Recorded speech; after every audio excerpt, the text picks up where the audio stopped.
And we're going to use the bridge that Nicole just shared about how to think about really changing policy.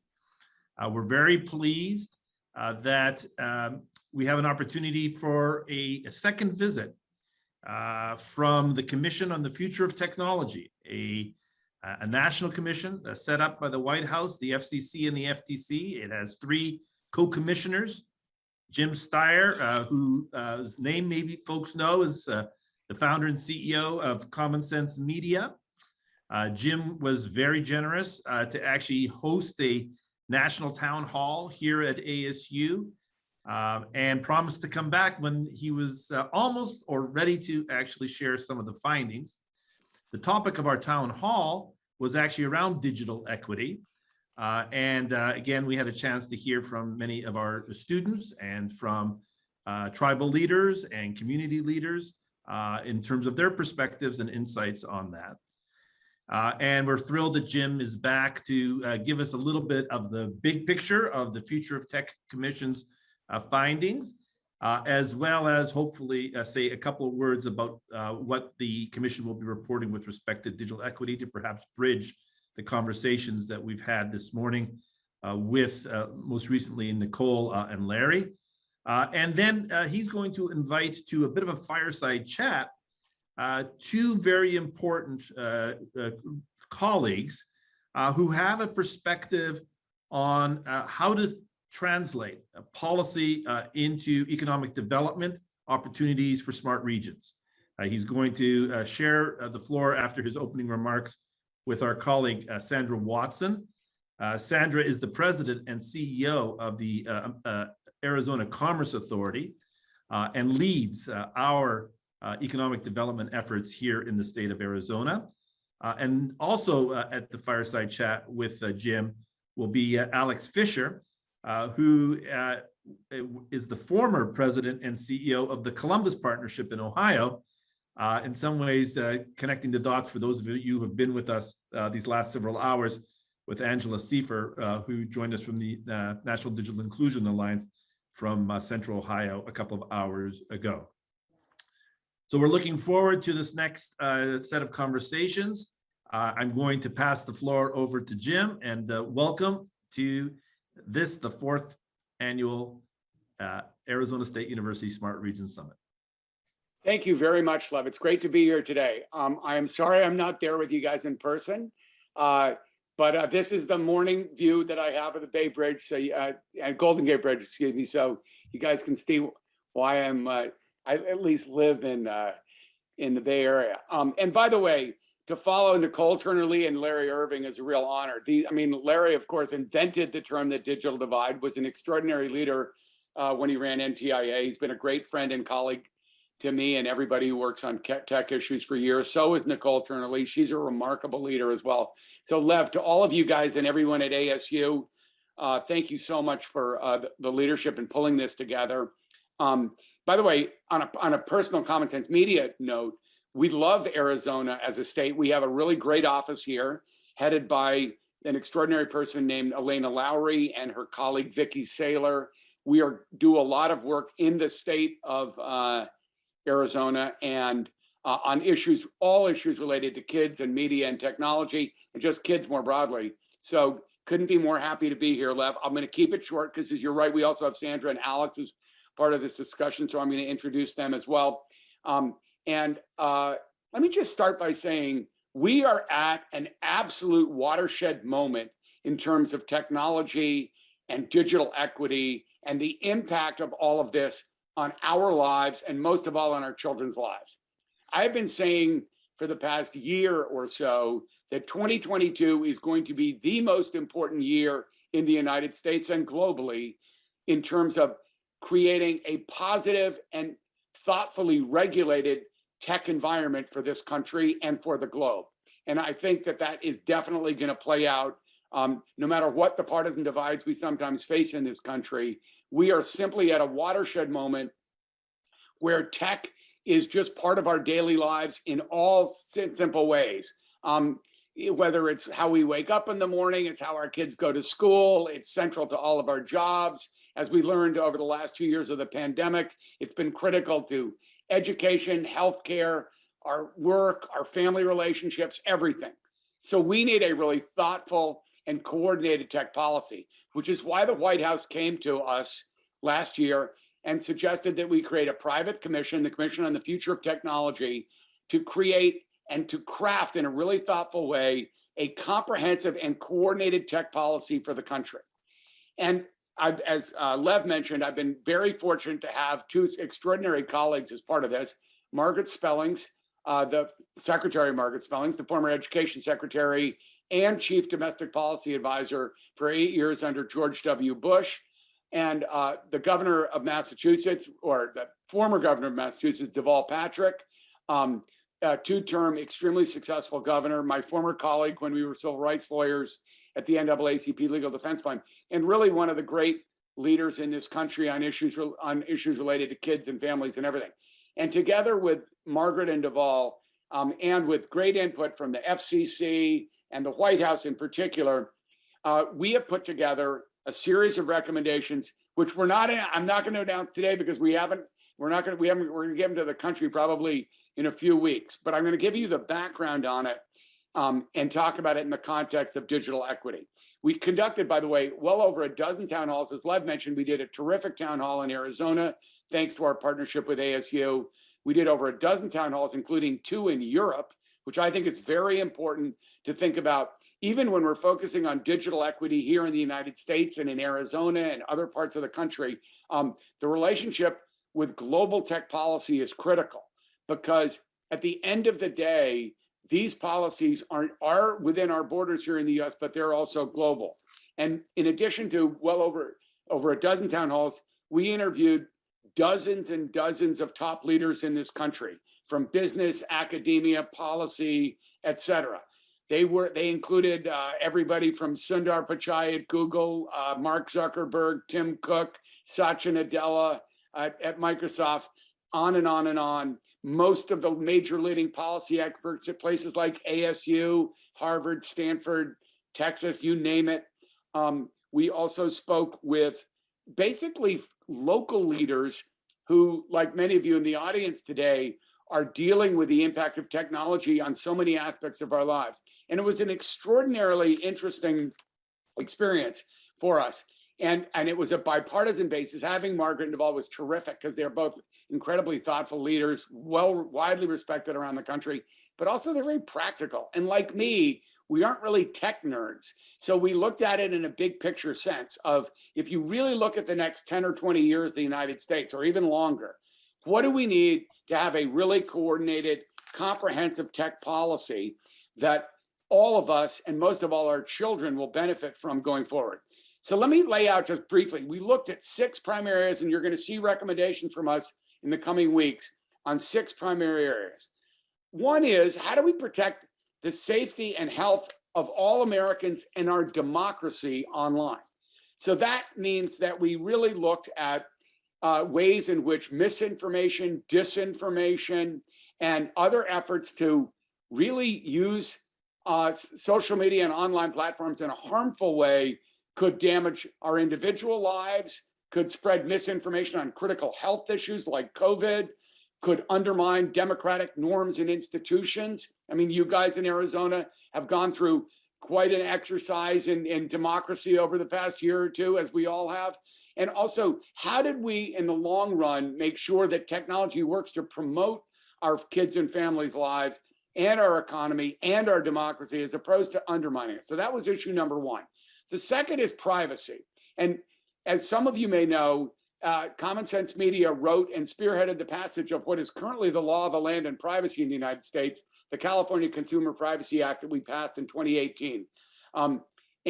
We also worked closely on GDPR, the European privacy law. And those are the 2 big laws right now that exist on privacy, because the federal government, and specifically Congress, has been so dysfunctional for more than a decade that there has been no federal privacy law. But quite frankly, we're going to recommend a really strong federal privacy law for kids, but for all Americans. And that is something that all of us will benefit from. The security of our data and our personal information is critical to a healthy online and social media environment. We third looked at market competition. I'm not going to talk about that too much, but there have been big discussions about, are some of the companies in our tech world today simply too big, too powerful, have too much control over our lives and the marketplace? Is there marketplace competition where small and medium-sized businesses can compete with the Amazons and the Googles and et cetera of the world? So that is something that obviously is on the table. We've had a concentration of economic power in our country over the past decade or two, almost unparalleled since the Gilded Age of the early 1900s. The fourth issue we looked at is cybersecurity. We all know about the hacking of water systems and local hospitals and other things. And quite frankly, this is an American and local issue and regional issue, but also a global issue. Are there cyber criminals who basically can hack into our lives and into our systems of government and things as basic as our water system or the stock market, et cetera? So that's another issue where we need a comprehensive and coordinated policy for the United States. The fifth area we looked at is innovation, because tech has been the engine for extraordinary innovation. And we at Common Sense Look, and at the Future of Tech Commission, look at innovation as something that can be the fuel for better education opportunities, better healthcare provision. We've seen a lot of that, for better and for worse, during the pandemic, but also for workforce development and the changing nature of jobs in the 21st century. So innovation is another area we look very, very closely at. And then finally, and this is the topic that I'm going to spend a little more time on, promoting digital equity for all. And that's been a big focus of today's conversation at this conference. And let me just say, the good news on that score is that there was, and we worked very hard on this in 2021, there is now 65 billion, but may go up to nearly $100 billion that is going to help us close what Larry Irving long ago named the digital divide. So this is a really key moment. And I think that we're all going to have to work on this issue, but the dollars are there. If you just put together the infrastructure bill that passed late last year and the American Rescue Plan that President Biden ushered through earlier in 2021, you have well over $65 billion to spend. And doing that wisely should finally, once and for all, close the digital divide. By the way, in the process of doing this, we actually, in addition to all the town halls and interviews that the commission did, we also did some major polling. And I just thought it might be interesting to highlight what the American public had to say about not just digital equity, but technology in general. Here are just a few things that they said to us. The first is that this is a totally bipartisan issue. We are living in a society right now that's riven with political divides that are unparalleled in my lifetime, and I'm sure in many of your lifetimes. And they're very troubling to me personally and to all of us, because we, as a country, have simply got to come together on these issues and others if we're going to forge the right kind of future for our families. But what's interesting is that there's universal agreement among people on all sides of the political aisles about the need for a coordinated tech policy. For example, 89% of voters, both Democrat and Republicans, support requiring privacy by default design, which essentially is saying we need a fundamental, strong national privacy law. Almost 68%, almost 70% of voters say they're very afraid about how to protect their own personal data and privacy. 80% of voters, again, this is split evenly among Democrats and Republicans, believe that the federal government needs to do everything in its power to curb the power of large tech companies. So there's a clear desire among the public to rein in the big tech companies and hold them accountable. There's also widespread bipartisan support for holding social media companies, the Facebooks and the Instagrams and the YouTubes accountable for the messages and content on their platforms, including a ton of the misinformation and disinformation that undermines our democracy and our healthcare and other things. And by the way, probably not surprisingly, 85% of voters are really concerned about their children and about the impact of social media on their children. And they feel they basically have no control over the companies and how they're influencing their kids online. Finally, and this is something that's very near and dear to my heart as the founder and CEO of Common Sense Media, is you have 85% of the public wanting the government to make sure, and this is in Arizona and every state in the country and every local school district, requiring digital citizenship, digital literacy skills for all of our kids. So those are findings that basically show that there's a bipartisan support for change. And that is a very positive thing, in my opinion, because we are going to have to attack these challenges and these opportunities as Americans, not as Republicans or Democrats or people who can't agree, but on Americans who are trying to create a better future for our kids. And quite frankly, the federal government has been missing in action on these issues for the past 15 years. The last time they passed a privacy law, Mark Zuckerberg was in diapers, and many of the tech leaders and the guys who started Instagram weren't even born. So we have seen a failure of leadership at the federal and largely state level too on some of these issues. But I do believe that 2022 is going to be the year, and hopefully the Future of Tech Commission's recommendations will play an important role in this, where we're finally going to see a comprehensive, thoughtful set of guardrails put around the tech industry. And I think that that's going to happen at the federal level, led by President Biden, and also by bipartisan leaders in Congress. I'm quite optimistic that's happening. That's going to happen. And I would urge that that should happen in the state of Arizona too. Okay, very quickly on the digital divide and tech equity. Obviously, broadband and the use of devices is as basic to our life today. Air we breathe, the water we drink, and the electricity we use to turn on the lights. Yet we have this extraordinarily digital divide that Larry Irving named years ago, where you have at the beginning of the pandemic, you had nearly 17 million students who didn't have adequate connectivity or devices to go to school remotely. So we've had huge problems with learning loss. And by the way, the Steyer kids have been fine, and many of your kids may have been fine, but for millions and millions of low-income kids in this country, they weren't able to go to school. And these are long-term educational problems we're going to have to address. In Arizona, I mean, you had 400,000 teachers at the beginning of the pandemic that didn't have adequate access to technology and broadband in order to teach their classes in a distance learning environment. Arizona, you had 335,000 students at the beginning who didn't have access and therefore couldn't really compete in a world of distance learning. Over 5,000 teachers in Arizona also didn't, to bring it home. So this digital divide, this gap, is something we simply must close.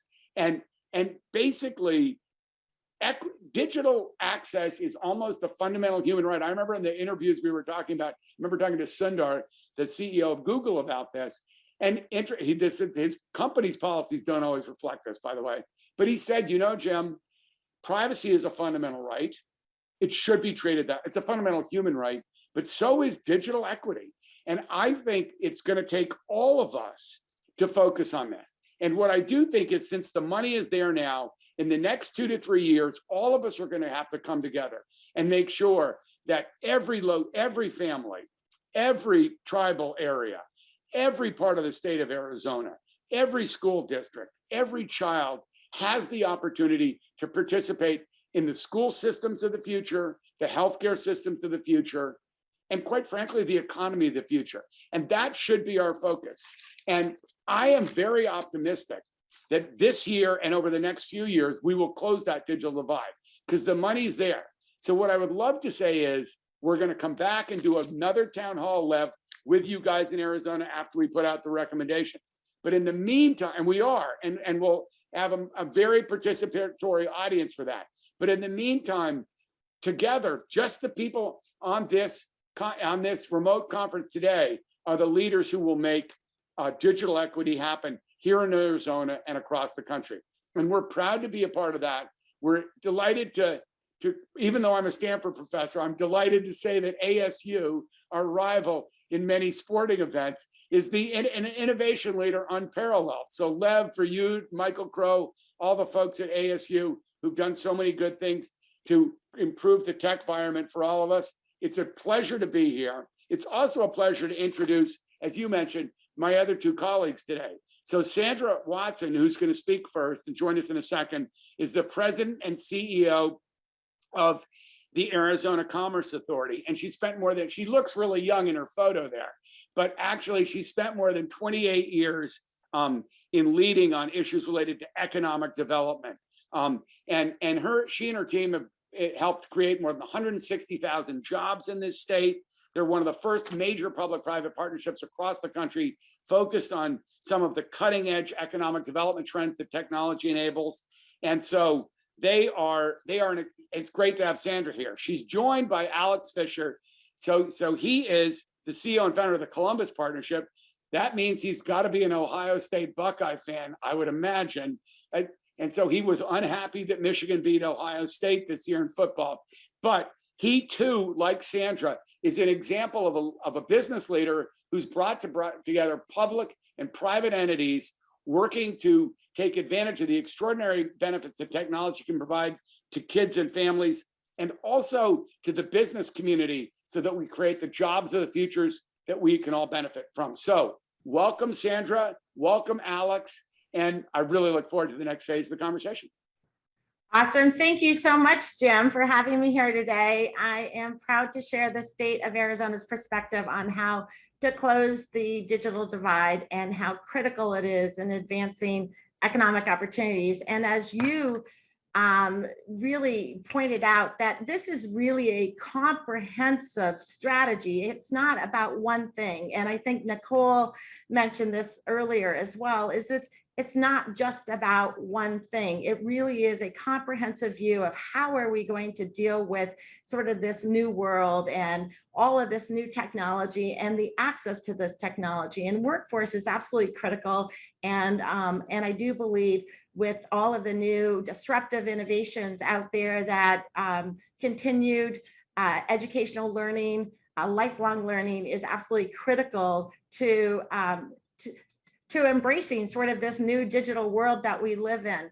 But I'm going to talk a little bit more about the infrastructure piece of it, and specifically on the access, because I do believe that that is absolutely critical for our strategy moving forward. We have lots of components, different units, and we're a very collaborative organization led by the governor, working with industry and working with our university partners and all our educational partners to really enhance opportunities for all. And in the governor's first run as governor, his platform was opportunities for all. He has continued that over his last 8 years, has really begun to focus, or if for 8 years, he's really had a laser focus on establishing great policies that really support Arizonans and creating that opportunity for all. And digital equity is one of those key areas. So I'm excited to be here today, and thank you for inviting me to share Arizona's story.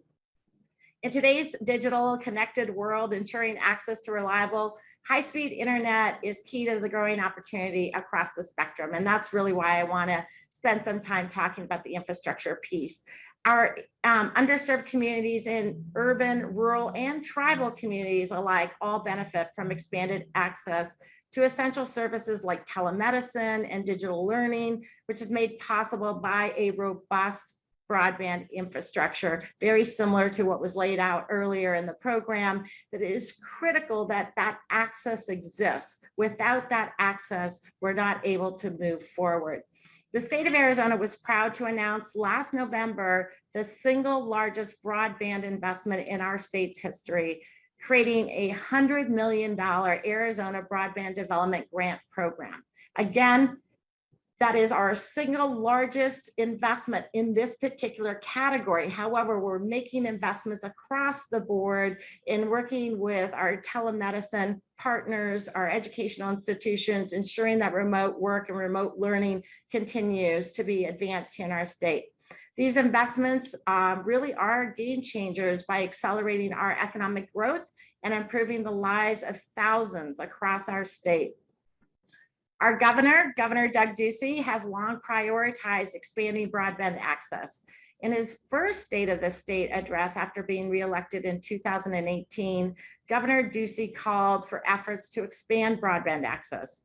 In 2019, Governor Ducey allocated $3 million to the ACA to administer his Rural Broadband Grant Program. $3 million doesn't sound like a lot, but it actually was a catalyst in helping us and working with our communities to enable 240 miles of fiber being laid in Bullhead City, Payson, and Page, with 55 new entities receiving internet access and multiple anchor institutions receiving enhanced services. So as you can imagine, that investment leveraged other private sector investment and community investment, and ultimately has yielded some tremendous success. In Bullhead City, residents and businesses will have access to download speeds 10 times faster than we have here in Phoenix, in the Phoenix area, thanks to this grant. In Payson, local providers were able to build a fiber optic network connecting the downtown business core.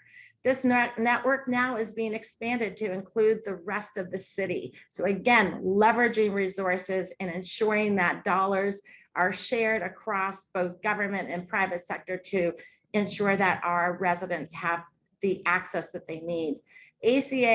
Our ACA, the Arizona Commerce Authority Rural Broadband Grant funds were used to complete the first direct fiber optic connection between Page and Phoenix, and have launched Page as Arizona's first smart town. So we talk a lot about smart cities and smart regions and now smart town.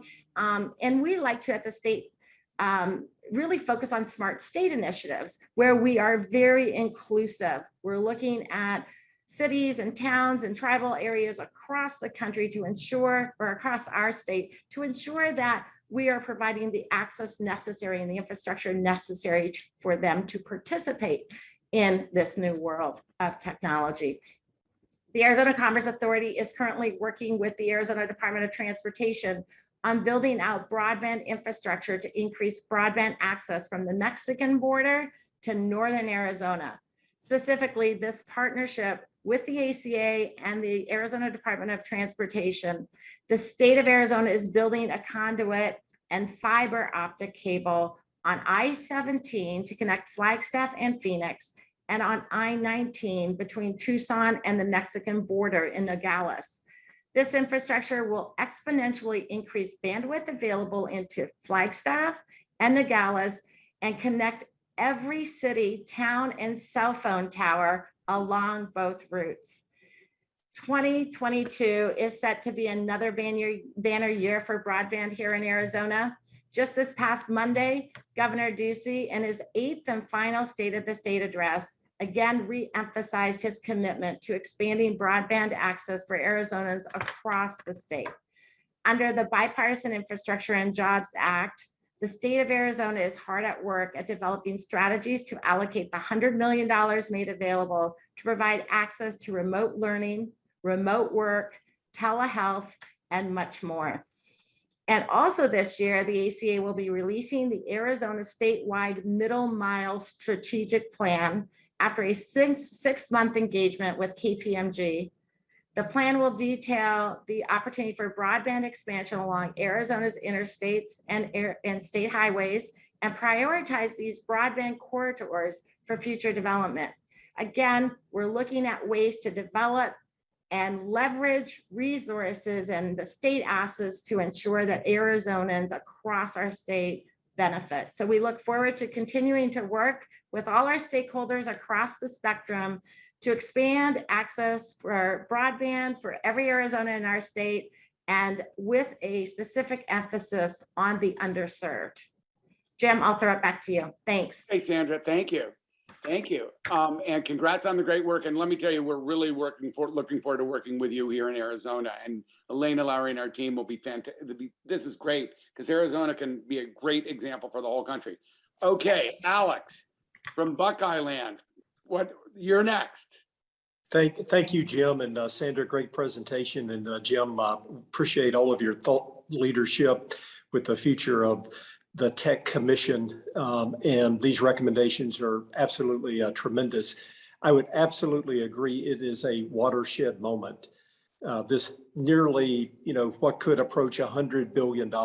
Surely this will be our moment to erase the digital divide. I will tell you, as a trustee of the Ohio State University, the Buckeyes did pretty good during that Rose Bowl victory. That makes us undefeated in 2022, which is a little bit more than the state up north can say, but we'll leave football talk to Lev Sweet at the Arizona State University Stadium.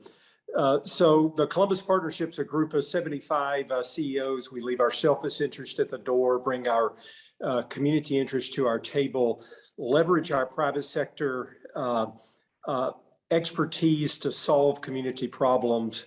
We're focused on economic prosperity, but that means prosperity for everyone. And similar to the Phoenix marketplace, Columbus is experiencing just exponential growth, which means there's either a divide that's getting bigger and bigger or one that we're trying to close. And so not dissimilar to Jim's poll, we were really spending a lot of time with our CEOs in the early days of the pandemic. And the number one community issue that kept coming back to our table on a weekly basis was the issues of broadband. Yeah. You know, do we have accessibility to everyone? In that same poll that would suggest that it's as important as a basic water line, we would just absolutely fundamentally agree. Our mayor turned to our public-private partnership, leveraging the private sector in our work through our Smart Columbus initiative to tackle a set of recommendations, working in concert with our governor in Ohio to think about how this is a statewide initiative, which actually brings me to one of 4 points. The first being, and Sandra referenced it, you know, there are big differences between urban America and rural America. And we've got to recognize those differences. One size doesn't fit all, especially when you're looking at the last mile. And my mother-in-law, who lives in Douglas, Arizona, in a border town, you know, has a different set of needs than our condo on Lev's campus at Arizona State. So we have to think about the approaches differently. We've got to push the service providers, be their partners, but I'd also say we're going to have to push and mix it up with those market providers, because candidly, we find ourselves in this situation where the marketplace has not gotten it done over the last couple of decades. And that is not necessarily a criticism, but it's just a recognition that we need to leverage both their expertise, but we also need to be willing to push for different urban and rural solutions, especially from those technology approaches. My second point I would make is we oftentimes found ourselves saying cheap, low cost, free internet. Well, that's not necessarily the goal. I would make this point that my colleague Jordan Davis, who runs our Smart Cities program, makes. Basic internet is survival, but that's not opportunity. Opportunity really means we have to have adequate and robust internet, broadband, and accessibility. And so the technology innovations can be the equalizers, but they're not going to be the equalizers if we only think about it as the low cost solution. I hope this nearly $100 billion helps us really get after that. My third point I would make is, and we have done and are willing to share a lot of work that we've done in Columbus, where we've gone out into neighborhoods and tested a number of approaches. And what we have realized is something we didn't recognize on the front end. There are real trust issues in the community, especially communities that are disadvantaged, depending on who's doing the talking, who's doing quote unquote the selling, whether it's free, low cost, or whatever the price is. And so we've really been humbled to have to back up and say, okay, how do we also think about the trust factor in the disadvantaged neighborhoods that have to be adequately addressed, and our new strategies that we're thinking about, who are the right messengers. And that really brings me to my fourth point. And the fourth point is we've also recognized, unlike the water line, it's not as simple as just hooking up. Back in the days that electrification was occurring all across rural America, you could sort of just hook up and plug in, and there was very little learning curve.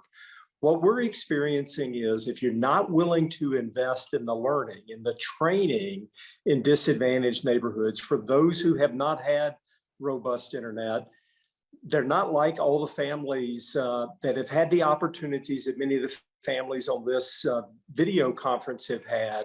We've got to back up and make sure that we're also reserving dollars, which is what we're doing in Columbus, to make sure we're helping people on the learning curve of technology, not just simply the technology access curve. So the results can be unleashing of opportunity, but we've got to make sure that we're focused on improving economic prosperity. So for us, one, recognizing the rural and urban divide. Secondly, recognizing that we've got to go after high, robust broadband access.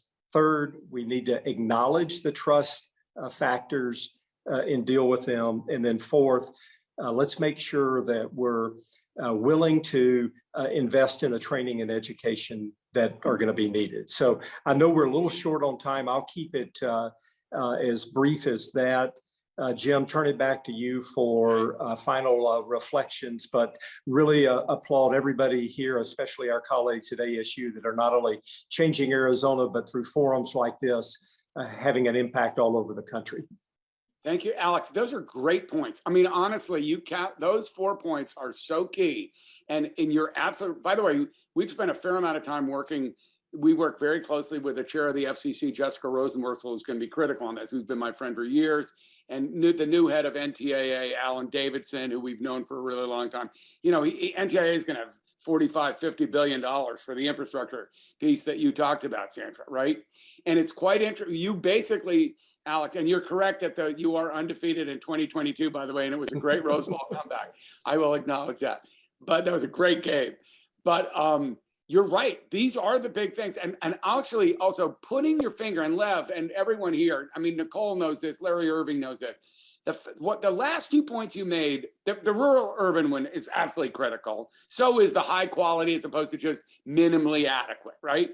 But the other two because the communities that need this the most, right, are low income communities. And they can be communities of color, they can be tribal communities. You are absolutely right about the trust factor, Alex, and how we are going to do that. We have not done as a nation or as states a great job on that. And the other one is you're absolutely right. This is, I brought up the point about digital literacy and digital citizenship for every child, but you really need that for every adult too. It's really not just limited to our kids. In fact, our kids in some ways know a lot more than we do about these technologies.